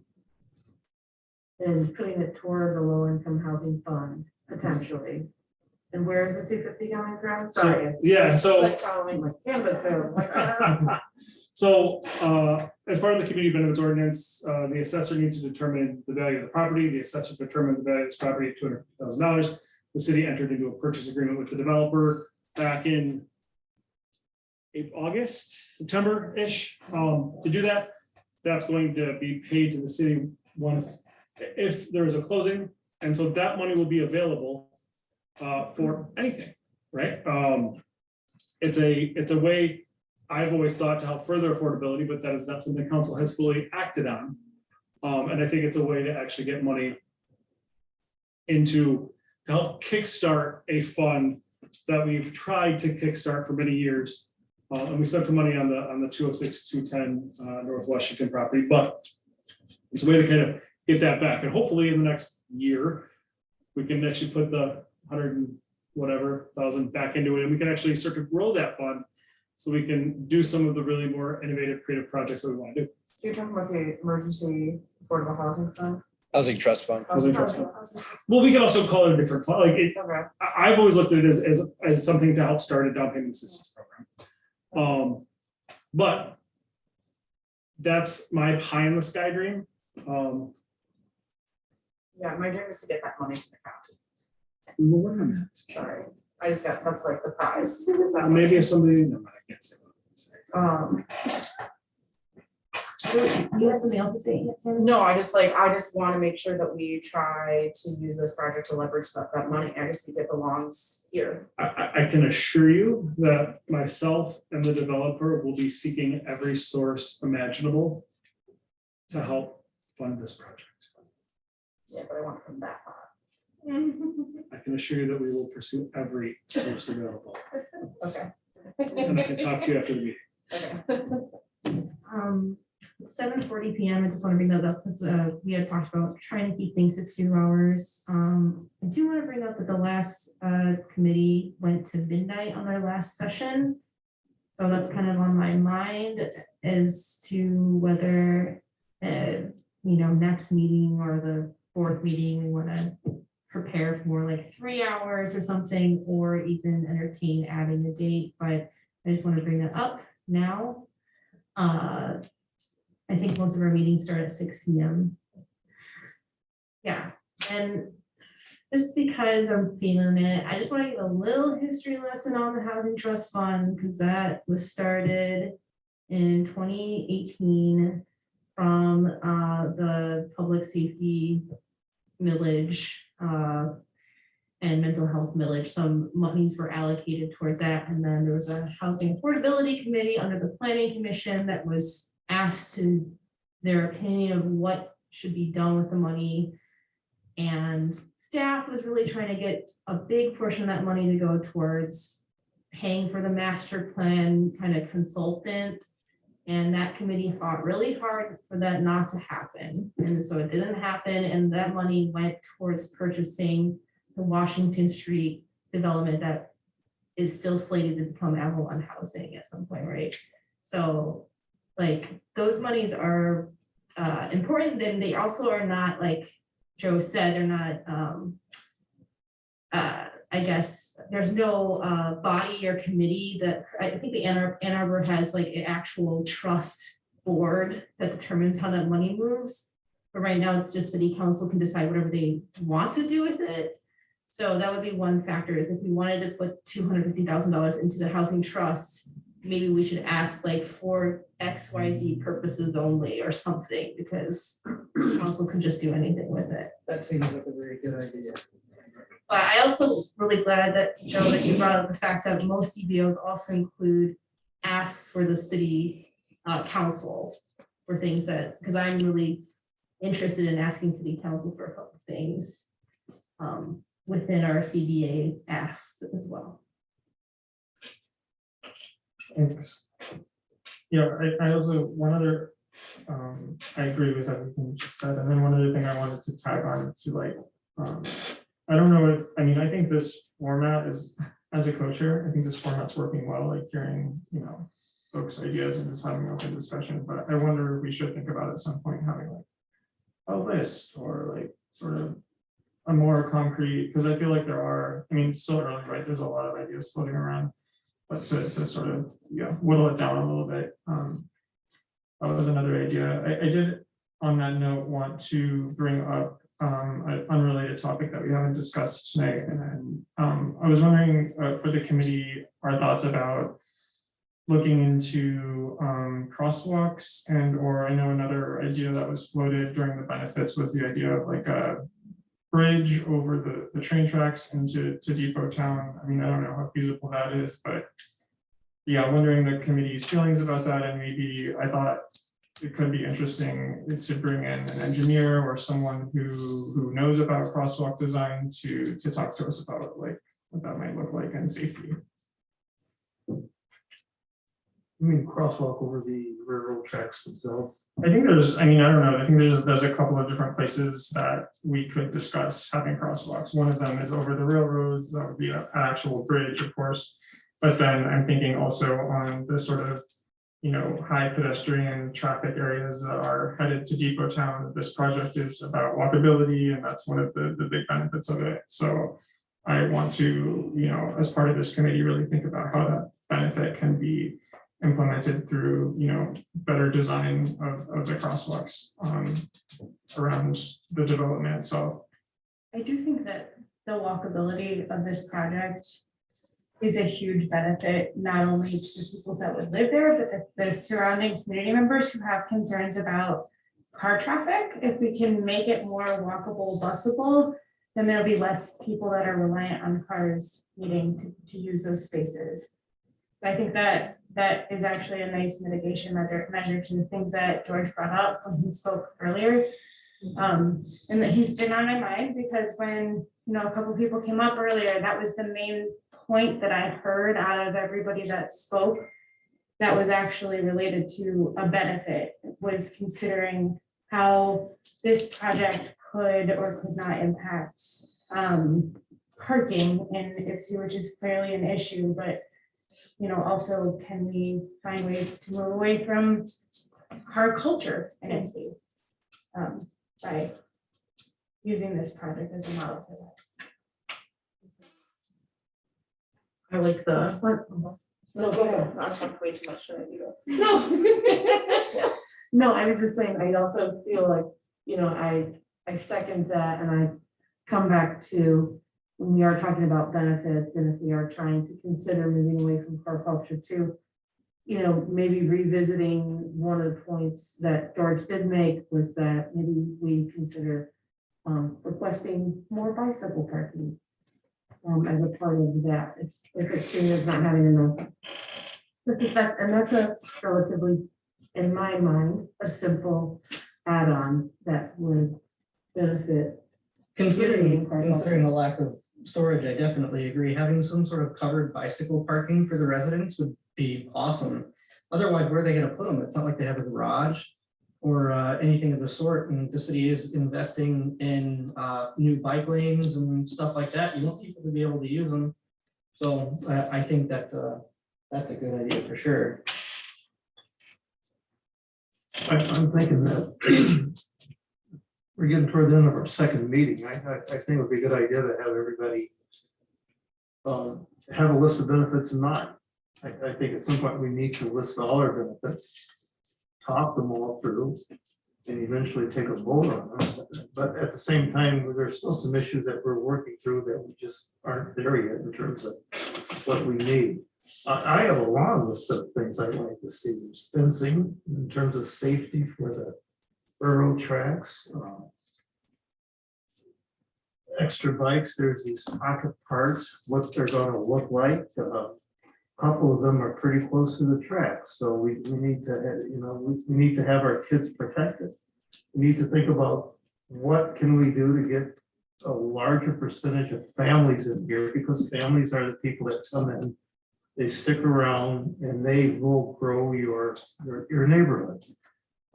And that's the base of it. So we have to make this as family friendly and think about benefits that can nurture that, bring them in, have the kids be safe with things like bikes, crosswalks. I think within the site itself, I think there's a couple of crosswalks that you can think about, because they will go to the parks. So there's a lot of things I think we can add, but we have to think about affordability, safety, sustainability. I think all those issues should be at the forefront.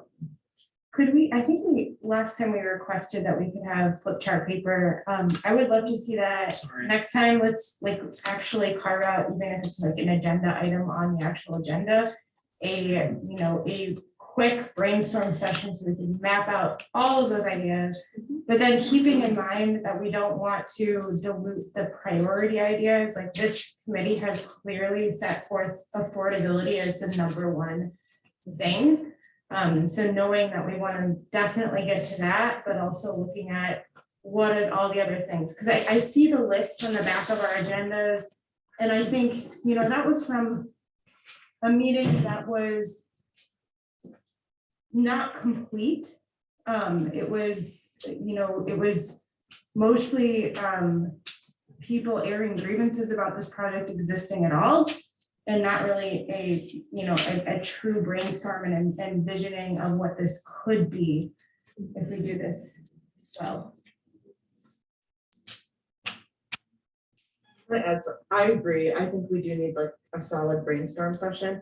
I do feel like it's gonna be hard for me to get there before we talk. Like, I really want to have time to communicate openly with fair housing and other like housing affordability experts on how to make this, I guess, the affordability dream that we've been talking about. Like, how do we get to like the place that we want to, that's also in the limitations set by the project affordability already, with things like the deed restrictions and all of that. So I guess, I want to do that. I'm wondering if maybe for the first like half of our next meeting, we can just have an open communication with like fair housing. And I don't know if anyone else is interested in that, but I feel like for me, before we get to like that list of all of our really good ideas, we need to talk to people. So do you want to have the next meeting? Sorry to just, but do you want to have the next meeting to be fair housing and then work through the actual, so you can actually get the data heavy site, and then the following meeting be brainstorming and coming up with a list of ideas. So then the following meeting we can vote. I think the big problem with the last meeting when I went to midnight is we brainstormed the whole first 3 meetings. And the 4th meeting, we brainstormed a little bit, and then we just talked through everything, and like literally just, instead of kind of figuring out where we wanted to be at the meeting before, it was much like the meeting. My only concern with this model of not getting that brainstorm down early is that, the reason that we're thinking about fair housing right now is because we already started talking about affordability. So if we start to talk about, like, for example, let's make sure there's a natural sound barrier for the railroad track, like that, what are the things, what are the next things we need, who else do we need to talk to? Or like, let's talk about a railroad crossing, which I already have heard is not possible. Like, who is the expert that needs to come and tell us that that's not possible or what might be possible? And Sure. George has something to say. I know, Amtrak on the side. I think everybody here, I just want to make absolutely sure everybody knows that both Park and North Grove are cut off. So, Yeah, I don't know, I feel somewhere in between both what you both were saying. I guess like, I think that there is an extent to which like we need to have a lot more information from for housing to create that priority, but also like, yeah, I think that I feel overwhelmed by the amount of other things that are included in that, included in affordability, but also related to safety and traffic and whatnot, and like, we're in the process where would we get, engineering, if that does traffic crossings or whatever, like that. I guess, so I'm not sure what the answer is what I'm saying. Yeah, that was kind of my point earlier, is that like the traffic study isn't gonna be done by the time we're finished with this. But we can say confidently that there's gonna be more people in that neighborhood and that Right. that our crosswalk is, going to benefit the community regardless of. You have a funny look on your face. I think the traffic study will be done before It the will. 23rd. Oh, really? Yeah. How long, I just. It'll be there for the next planning commission meeting. Okay, perfect then. Maybe like our next session, could we do like first part, have fair housing, and then second half of the meeting brainstorm, and then the next meeting, talk more about all the other things, like Yeah, we can one bring on in housing, experts. one on all the other things, like safety, lighting, Yeah, like all the other stuff. But I would like in the next meeting to see the hard data that they were talking about as well, Maybe in terms this of is breaking just, down all of the numbers. And, Yeah, figuring out I would- exactly what it's going to cost. to go through 20 minutes. All of the, how individuals are Yeah, it's gonna be a long qualified, what, We can try to get all that. And I just I don't want know, I to, mean, I think it's gonna raise a lot of, it's just gonna raise more questions, it's. I'm going to say an hour, but Okay, I mean, we could try. Could we, I mean, I'm open to like having the meeting going until 9 o'clock that night, if we need to.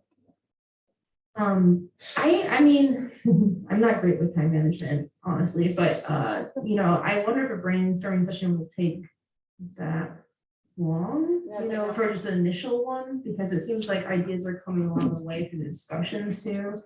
So I don't see that as taking a lot of time. It's probably mostly going to be talking to fair housing and seeing how this affordability modeling will work. I think my experience of brainstorm sessions is that the brainstorming itself is not gonna take long, but the prioritization of the brainstorming will take forever. Stickers. Yeah, That's We have stickers. So, flip charts, stickers. I will not forget them again, I assure Well, maybe we should do fair housing for the meeting after that then. I think they could both happen in the same. you. We also don't know if they're available. Uh-huh. So, We could just see if fair housing is available one of those 2 dates. yeah, and if they're available, the first one, let's get them there and we'll, okay. I'm fine with going till 9 if we have to next meeting. I might need coffee. I assume they'll go tonight when they come to the door. I'd like to make a motion for snacks. Well, I think fair housing is very important. I think we should probably start out with that.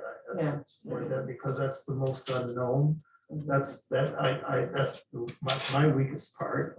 I have tons of ideas about how this project should work in terms of the site plan, but fair housing, that's where I need help. let me know if they'll be available? Maybe a little bit more. Can you let advanced me than know? that. So when we get that out of the way, I think that's the big, the elephant in the room, and then everything else would place after that. Now, bear in mind, the planning commission has not actually approved this, so some of us have another shot in terms of what they actually approve and what they don't. I have a question for the chair people. Are there more objectives we're hoping to accomplish today, or should we be motioning to extend? It sounds like an agenda is being set and if people are comfortable with that, and, I think a motion to end the meeting is appropriate if folks want to talk somewhere. I know that Brian and Grant, the last meeting, we kind of talked about where we're all coming from and what we all hope to see. So if you two want to talk about it, we can extend a little longer too. That meeting's also available on the city's YouTube page if you want to take a look at it. I would like to hear from them though. I mean, they can hear ours, but I'd like to hear from you guys too. The only other thought I had besides what we discussed is like starting to bringing in the actual CBO into this and matching it up with things, some of our asks. We don't have to do that immediately, but just to start thinking about it. Is there a motion to extend them for a short period? I move to extend 30 minutes and hope that it's less. Sure. For a Yeah. second. Second. Yep, second. All in favor, say aye. Aye. Opposed? Okay, Brent Tillman and Brian Tillman, if you guys could talk about where you're coming from, what you hope for. Yeah, sure. I grew up in the suburbs of Houston. From the time I was an adult, I've lived in the city. So I've lived in Houston, I've lived in Nottingham, the UK, I've lived in Belgium, Austin, San Antonio, Dallas, Southern California, and now I'm here. And this is the first time I've ever bought a house. I feel invested in the community. We plan on sticking around for a while because we really like it. Ipty kind of reminds me of Houston, and you know, it's pretty diverse. We initially thought we were going to move to Ann Arbor, and we just kind of started looking around, and it really didn't match, you know, what we feel. So we ended up here, and I really enjoy it. That being said, I feel like there are things that Ipsy's kind of lacking that other big cities have, and obviously it's a small town, so it makes sense. But I also like a lot about it. So I can kind of see, I definitely support increasing urban density and all of the good things that come with having more taxpayers and all that fun stuff. So yeah, I would definitely like to see the project happen. I just want to make sure it happens right. And, you know, if you can increase urban density and keep it walkable and livable, that would be great by me. Thank you. Thanks, Amber, for asking that. And I meant to say this initially. I apologize for missing the last month's meeting. I had something on the agenda and I hadn't read the email that we have. That's first. Where I come from, I'm 62 years old. I'm a fifth generation family here. My great grandfather actually built a house at 429 South Adams that still exists to this day. My great grandmother, and at that time her son, my great grandfather, left Alabama. They actually were escaping from racist South where their life has been threatened. And they came here to the city of Ypsilanti to find a better way of life. Majority of my family here, Foley family, if you will, on that side of the family still lives right here. A lot of my family work came up here as first migration, and others came on the second migration looking for work in the automotive plants. Since those automotive plants have been closed down, prior to those automotive plants closing down on what we call the south side of Ypsilanti, urban renewal came in and just ripped through our community. We haven't got back on our feet since. Then came through the closing of the plants. Then we found a wave of drugs coming through in the form of crack. Then we've seen it coming through again in the opiate crisis. So we never really got settled back in, right? But my family still lives here. Many of us, some of the houses on the south side of Ypsilanti, my family members actually built them. I can take you on a tour and show you them. But like I said, those crises came through and they not simply disturbed my family, they disturbed the whole community. We're vested in here. The city's motto is pride, diversity, and heritage. And the root of that word heritage is inherited. We inherited this city. We inherited this land. We inherited this community, these neighborhoods. These are ours. And it's almost shame, it's almost criminal. You see people come in to your community to take advantage of a disadvantaged people, to advantage themselves, and have no concern, no compassion whatsoever for the people who live here, born here, sweat here, blood literally here, just to take advantage of a disadvantaged people. Now, I'm all for this project. I'll be the first one to tell you that right there, because we need it. But this right here says a community benefits agreement.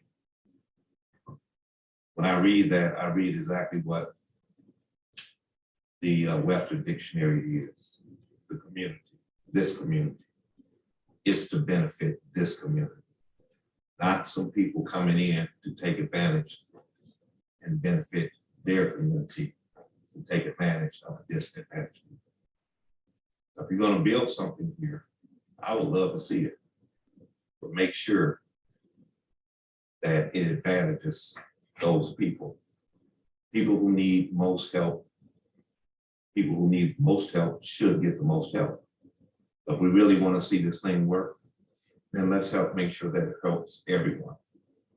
Because as we begin to see all these rental properties and places go up to market value, people have nowhere to go, disadvantaged. All you're doing is just all what's happening in San Matthews. What's happening is pushing people out in the streets. It'll create a more problem. So if we can remedy it before it happens. Annie talked about it, Amber talked about it. Some kind of way to make sure that the persons who have a vested interest in this community get first options, or at the very least, the first right of refusal. That's where I'm coming from. Thank you, Brian. I learned some new things about you. Yeah, me too, I actually. will have one year for. Me too.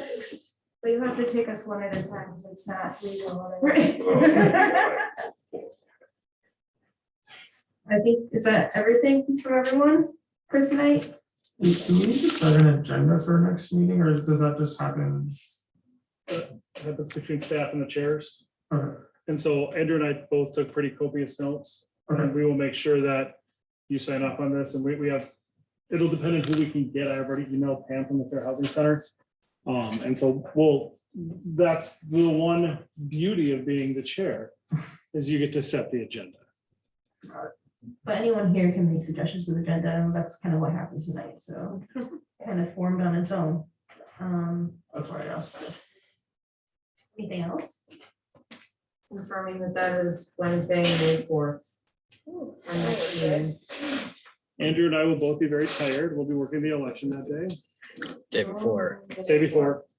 I will just say that I unfortunately will not be here for the next couple of meetings. Circumstances changed and I have to be out of town. So I talked to you guys before. Yeah, it was unplanned, so sorry about that, guys, but I will try and do my best and attend virtually, and I don't know if I can submit input via email or, like, obviously you can't really interact virtually in these meetings. You can. Okay, well, then You just can't vote. okay, well, I will be here virtually then. But then I'll be back for the last one. So, We need at least 5 of you here to have a meeting. I'll be here. Over here. I will be here May 4th. I will not be here May 11th. I will be in the air, so I will not even be able to join virtually, but is it something where I could send, Comments to Andrew. Yeah. okay, Not to everyone. You can't deliberate. right, It's on so I the- can send it, okay. Is it possible to have something like a site plan or any other stuff? If there's an artist's conception, so we can actually get a feel for that. So that went out today at 6:30. Sorry, we've been a little short-staffed, but you got a Google Doc link to everyone. If you have access to email on your phone, you should see that. There's a couple things under the brownfield request, the site plan. We're gonna get the artist rendering when Jill gets some Wi-Fi. I don't know why it went down in here, and anything else. There's a few things that we're still pulling together, but that is all in the Google Drive. I will let you know when I add things to it, so you don't have to go check it to see if I did. I will let you know when I do. My question actually was to the monitors, if we could refer to something like a site plan or an artist conception during the meeting, so if we're talking about something, it'd be easier to point to everybody what we're talking about. Yes, but you also have the Google Doc. Yeah. The Google Drive. Joe, where is that available online? The site plan for public, Site plan is easy, all the other stuff you're talking about. That The is- Site plan we've got to the extent that they presented. yeah, that's, that right now is just available for the committee. See, that's where you're getting into problems. I Well, mean, I'm sorry, but that's the core problem on this whole process has been, the community doesn't know what's going on, the community then builds stuff up and it's misinformation. Thanks, George. So, I'm sorry, that's how, I can share it with you. thanks. Or is there someone that can send a motion to adjourn tonight? Move that we adjourn this meeting. Okay. All those in favor say aye. Aye. Opposed? Meeting adjourned. Certificates, hours to like frame and put on our